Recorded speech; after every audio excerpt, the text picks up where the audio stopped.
Oh, goody. All right, what is up, everybody? Zombies here today, and we have a lot of news. So, the new expansion for Hearthstone got officially revealed today. The Voyage to the Sunken City, pretty cool stuff.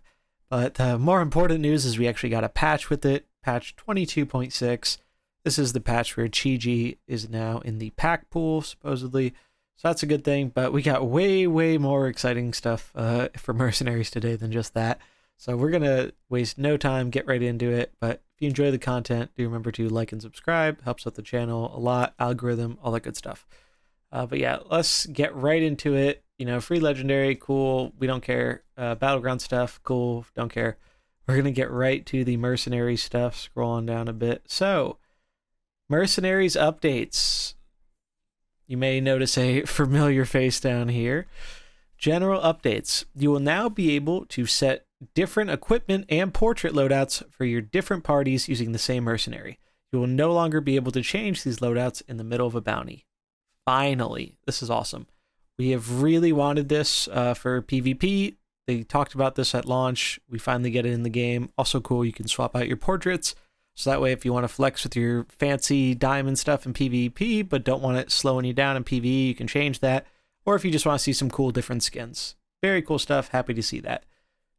When you get a bounty, or when you get offered a bounty treasure for a mercenary that already has a treasure, you will now be offered the option to upgrade your current treasure instead of keeping or replacing it.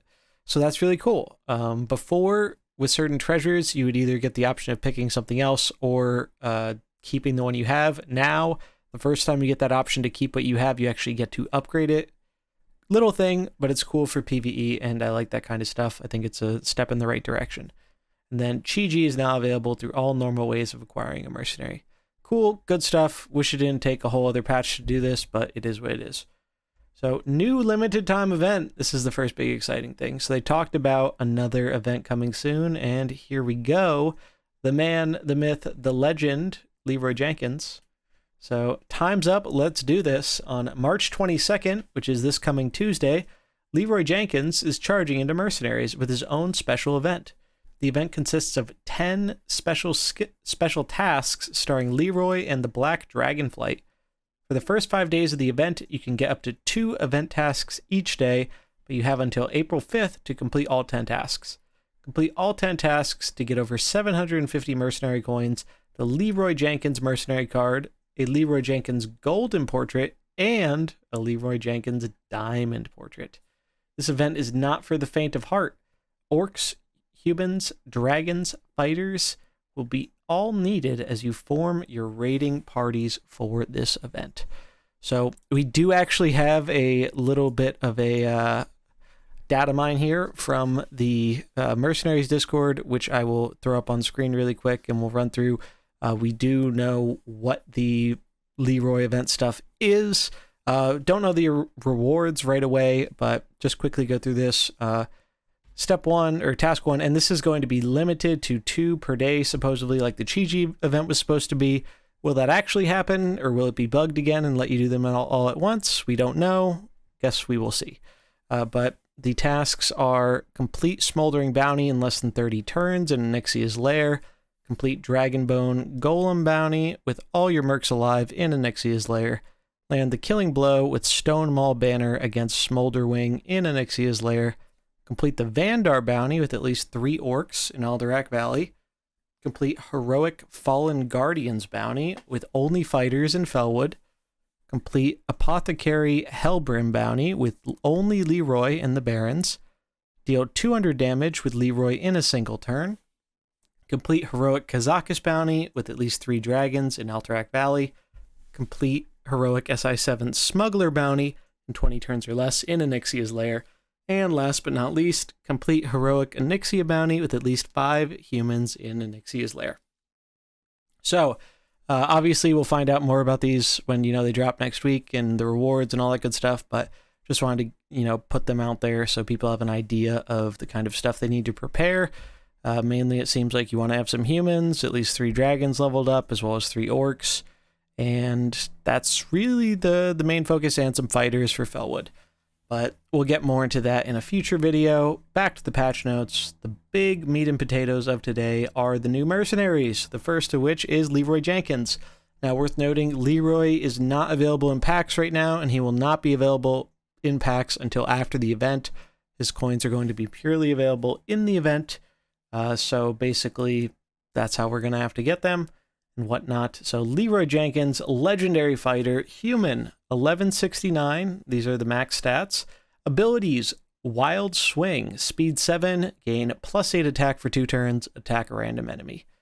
Then skill 2, get chicken, speed 2, gain +10 health and become immune while attacking next turn. And then Leeroy Jenkins, speed 0, cooldown 1, attack all enemies ignoring taunt. All characters act immediately in a random order.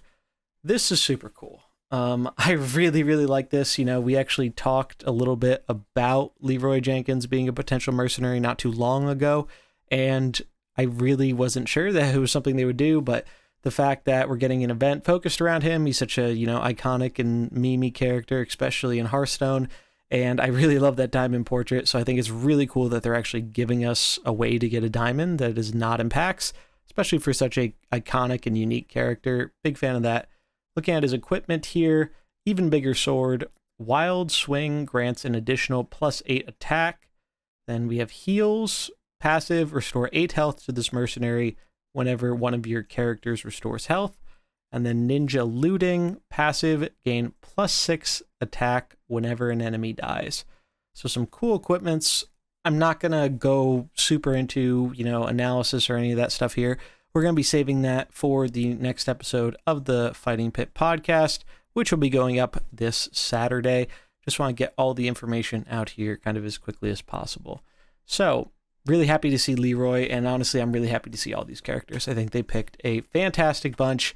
The only thing that's kind of odd to me is that we're getting way more legendaries than normal, but given that Leeroy is a free one, and this next one, Vandar, is also a free one. Before we get into Vandar, it is worth noting Vandar is available through a legendary quest chain currently. You can actually get a Vandar portrait through finishing the second of this new legendary quest chain. All you have to do is, for the first one, just play a tavern brawl, finish that up, and then the next one will be complete 3 mercenaries bounties, which will give you a golden portrait for Vandar here.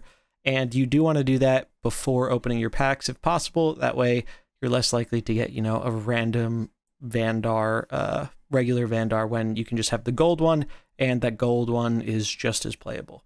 So you can basically get him for free, which is very nice and kind of helps offset the fact that there are more legendaries in this. But getting into what he does, Vandar Stormpike, legendary protector, dwarf, 1383 max stats, abilities, Thunderstrike, nature spell, speed 7, attack an enemy. If they survive, deal 6 damage to them and adjacent enemies. Their next ability is 1 speed slower. So typically when we see something like that, I think that's a permanent slow. 1 is obviously not a lot, but it's something kind of cool. Push forward, speed 6, friendly characters with taunt gain +5 attack and attack an enemy. That's really cool. Really like some more taunt support. Then Avatar, speed 8, gain +5 attack, increased by health lost, attack an enemy. Also a really cool ability that kind of synergizes with taunting and taking damage and scaling up that attack. For his equipment, we have the Unstoppable Force, passive, +6 attack, cannot be frozen. That's sweet. A lot of frost right now, so nice seeing that. The Immovable Object, passive, +7 health, taunt. So that's cool. Character starting out with taunt. I don't think we have any character like that other than Muckle and his big brother, so I like seeing that. And then Avatar of Stormpike. Avatar also restores 15 health to friendly dwarves. So I don't know how many dwarves there are currently. I don't think there are many, but it could provide some more support for a future tribe. Cool stuff. Like to see it. Moving on. Drek'Thar. So the other half of the coin here, right? Vandar and Drek'Thar were really iconic, and we did get bounties for them in Alterac, so it's cool we're getting mercenaries for them. Drek'Thar is a legendary caster, orc, so our first, you know, blue orc that's not Gul'dan, right? 1073 max stats, abilities, Blood Frenzy, speed 5, give your orcs +6 attack until the end of turn, attack a random enemy. If you have Fel Corruption, attack increases by 1. Interesting, and we'll get into Fel Corruption in a minute here. It's one of the other skills. Spirit Guide, speed 3, cooldown 1. 15 attack, 20 health, so it's a summon. Battle Cry, if you have Shamanism, gain Divine Shield and Rush. Shamanism is also covered in this third ability. So that's kind of neat that both the abilities are linked to their third one here. And Fel Corruption is a Fel ability, unsurprisingly. Speed 7, cooldown 1. Deal 19 damage to all enemies. Deal 5 damage to your other characters. After a friendly orc dies, transform into Shamanism. So that's pretty cool. Like we have a way to kind of swap this ability here. And what Shamanism is, it actually turns into a nature ability. Same speed, same cooldown, 7 speed, 1 cooldown. Deal 19 damage to all enemies, so that part is the same. However, the second half is restore 10 health to your characters. So that's kind of cool. It's obviously better than dealing 5 to your other characters, but I guess that kind of gives you a potential way to proc certain damaging abilities, which we are seeing more of in this Mercs release. Worth noting, this is actually the biggest Mercs release we've ever gotten. This is actually 7 Mercs. 6 new ones are available today, and then Leeroy will start being available in the event on Tuesday. So for his equipment, we have Glacial Blade, passive, +6 attack. After this Merc attacks a character, freeze them. So that's pretty cool, pretty powerful. Not necessarily the happiest about seeing more free stuff, but am happy that we're seeing it in Orcs and not Frost. Then Drek'Thar, Spellbook, passive, your characters have +5 arcane resistance. Seems kind of strange, there's not a lot of arcane running around right now, but I'm sure they're going to be adding more of that stuff in the future. And then Shimmerweed Potion, Battlecry, give your characters +10 health. So that's cool, happy to see Drek'Thar. Moving on, Deathwing. So Deathwing is actually a Merc I'm going to be showing off in... We actually had a custom Deathwing designed for Sunday's video about the custom mercenaries. Still going to be showcasing that from Wizard Beast, but we actually got Deathwing in the game, which is awesome. So what does he do? Legendary Protector, Dragon, obviously. 1290 max stats. So Deathwing is a beefy boy. Abilities, Skill 1, Claws of Terror. It's fire. Speed 7, attack an enemy. If it was damaged this turn, deal 8 damage to them. We have Elementum Armor, speed 1, gain taunt this turn. After being attacked this turn, summon a 12/15 Elementium Terror with bleed 3. Kind of interesting, sounds pretty cool. Don't really know how it having bleed works. Like, does it just bleed and naturally like start dying? Does it have a bleed skill? I don't know, we'll have to see. And then the last one, destroy all life. Fire ability, 8 speed, 1 cooldown. Deal 10 damage to all characters. If any die, repeat this. That's kind of cool. Kind of a little bit of a different take on Diablo's AoE with a bit more power. Really like that. Pretty interesting. Looking at his equipment here, we have Heart of Unliving. Claws of Terror deals 5 more damage and affects adjacent enemies. That's really powerful. Anytime you're affecting adjacent stuff, it really amplifies your damage a whole ton. So do like seeing that. Then we have Resolve of Undying. Passive, restore 10 health to this Merc after a friendly Elementum Terror is destroyed. Interesting, kind of supports the token build. And then Demon Soul, passive, +4 Fel damage. Whenever an enemy dragon minion is summoned, gain control of it. That's kind of crazy. We don't know exactly how this works, if this is just summons, which there are more dragon summons in this this drop with some of these other Mercs, or if this counts like swapping in from the bench. That would be pretty insane if when your opponent slams down a dragon mercenary, Deathwing just steals it. It would make the dragon mirrors a little bit ridiculous, and I'm not really even sure how that would work with multiple Deathwings. So it's strange. We'll have to test it and see. I'm leaning towards it's probably just the summons because it'd be a little too busted the other way, but we'll have to wait and see. So that is Deathwing. Super happy to see him. Really, really cool and really sweet diamond portrait. Another legendary here. That is our last legendary of the bunch. Next is Onyxia, Epic Caster, Dragon, 1070 max stats, abilities, Insolent Mortals. Speed 4, attack an enemy. If they have taunt, first game +6 attack, and then block taunt on them this turn. So that's really cool. We saw something like this with Yulon, shutting down taunt and all that stuff, so it's cool to see that kind of thing again. Also nice having another caster that can attack in like Rogers. Then Deep Breath, Speed 5, cooldown 1. Restore 15 health to this Merc. Next turn, gain that much fire damage for 1 turn. Neat. Dig it. I actually really like this because scaling up your fire damage can be really insane. Like, plus 15 fire damage is absurd. Like, imagine comboing that with like Alexstrasza or Ragnaros or Geddon. There's a lot of potential there. Definitely one of the most exciting abilities. And then Cleanse the Nest, Fire, Speed 8, cooldown 1. Deal 15 damage to all enemies. Death Blow, summon a 12/12 Onyxian Whelp. So obviously this can be comboed with skill 2, so you can bump it up a whole bunch more. You could even combo it with like Chi-Ji and more healing and more damage. So really like this kind of stuff. Then for their equipment, Razor Sharp Claws, Insolent Mortals gives an additional +8 attack. So 14 attack if you're punching into a taunt. That's pretty crazy. That sounds like a really easy way to kill some taunts out here. So pretty interesting. Then we have Deep Breath restores 5 more health and is 1 speed slower. So I can bump up your default healing and then fire damage by 15 from 15 to 20, but you do sacrifice 1 speed, but going from 5 to 6 really isn't a big deal, so that's kind of cool. And then Broodmother's Rage, Fire. That's interesting that they do note this passive is a fire ability. Passive, whenever or when another friendly dragon is destroyed, deals 7 damage to all enemies, and obviously since that's a fire skill, that will scale off of your fire damage.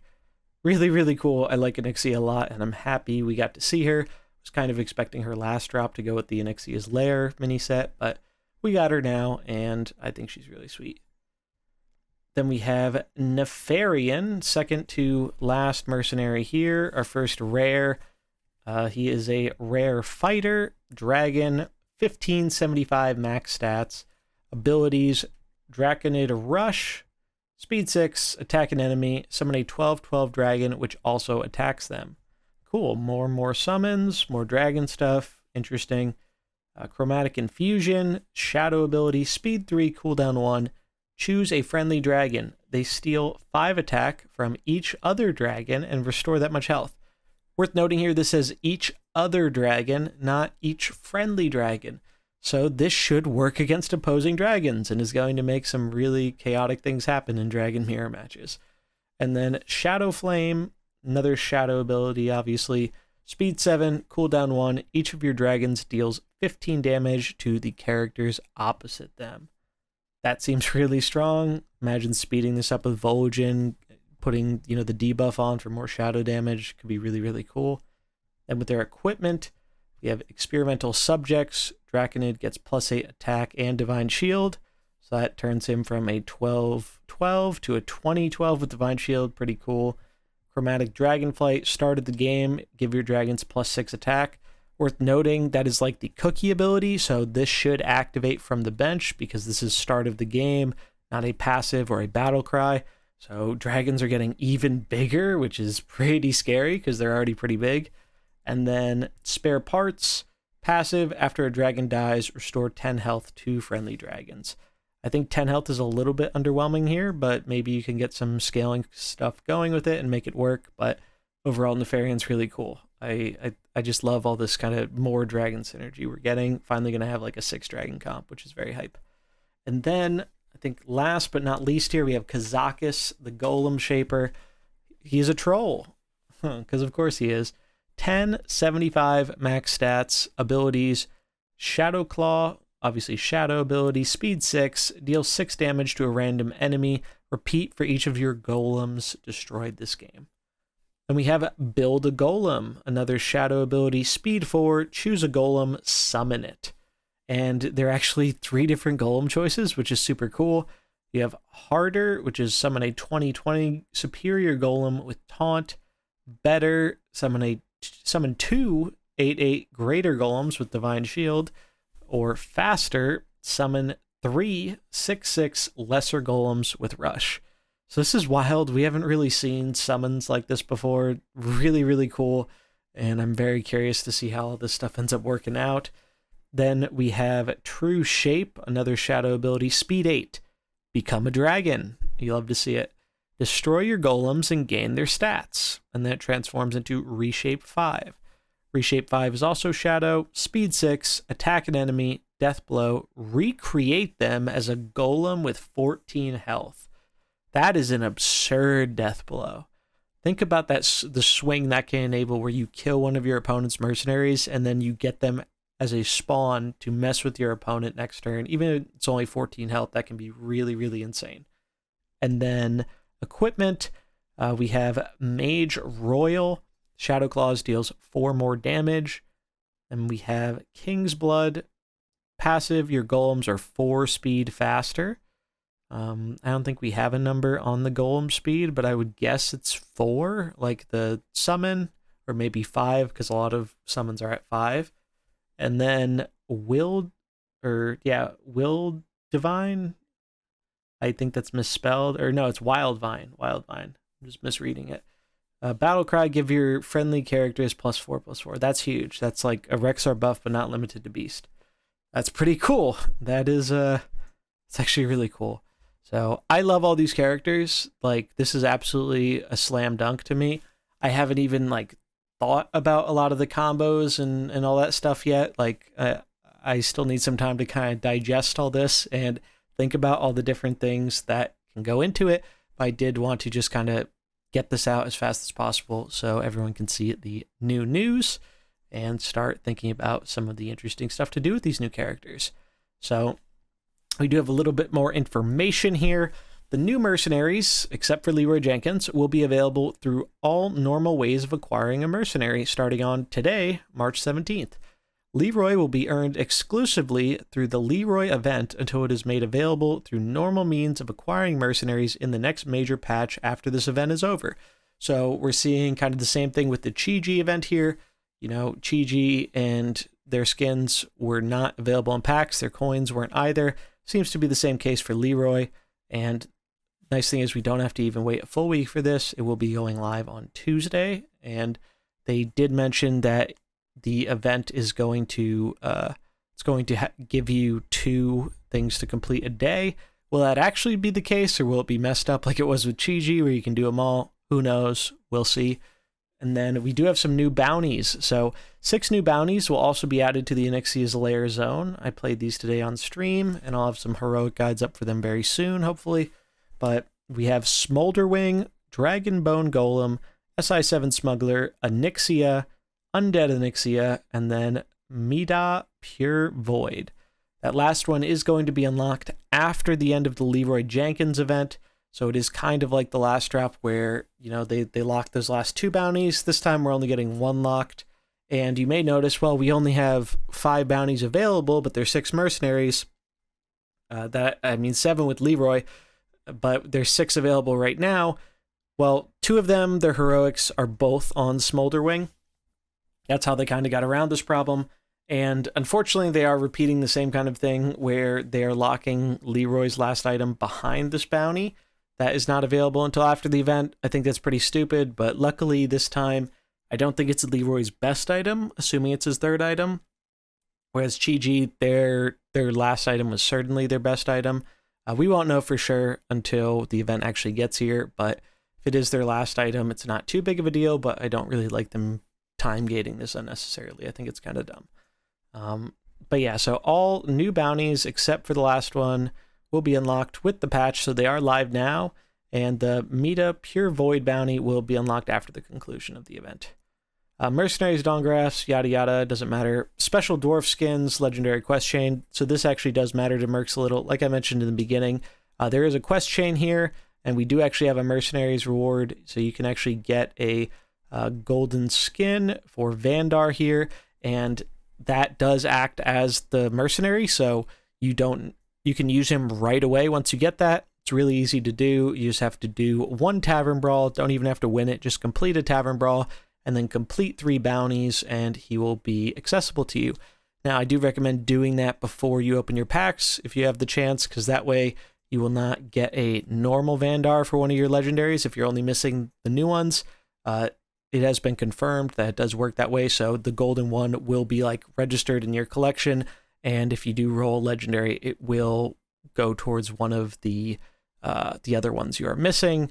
However, you can still roll random Vandar skins, but I don't think you can get this one because it is tied to the event.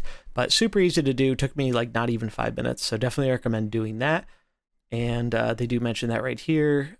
Acquiring the portrait unlocks the mercenary, yada yada. And we do have some bug fixes and game improvements. I'm not going to go through all these, but there are some that are relevant to mercenaries. Basically, they talk about fixing a bug in the training grounds with the search functionality, not a big deal. Corrected a visual bug with prepare the cannons. A lot of smaller stuff here. Nothing too big. The only big one, and I'm not sure if it's directly mentioned here, is that Chi-Ji did basically lose the unintended scaling buff that they were getting before. Basically, for some reason, Chi-Ji's third skill was scaling up way higher than it should have off of the damage from their equipment and their heal power. So before it was almost like doubling the scaling sometimes, and it was only for ability 3, but no one really knew why it was working that way. We thought it was a bug, and it looks like it is a bug because it has been fixed. So unfortunately, that is actually a pretty significant nerf to Chi-Ji. So, maybe they can still find a home somewhere, but they are not going to be performing quite as much in the way of like crazy damage as they were before the patch. But clearly it wasn't an intended behavior, so not really surprised that they changed that. But I'll have the link in the description if you do want to check out all the bug fixes and all the other stuff included in here for yourself. But that is pretty much going to do it for this one. I was actually, rather happy with the stuff we're getting in this, and I'm going to try and have some heroic guides out for the new content pretty much as soon as possible. I did the bounties today on stream, and I think they're actually slowly but surely improving them a bit. And what's nice is at least one of the bounties has its 3 reward coins all for the new mercenaries, rather than having some random garbage mercenary from launch to kind of dilute the pool. So it's nice to see that kind of thing. Really happy that we got as much content as we did. 7 Mercs is a little bit overwhelming, but I'm really excited to see what they end up doing to the PvP metagame in the long term. So that is going to do it for this video. Again, patch notes will be in the description if you want to check out the full thing for yourself. But thanks so much for watching. Hopefully you got something useful out of it. If you did, do remember to like and subscribe, and I'll catch you in the next one. Peace.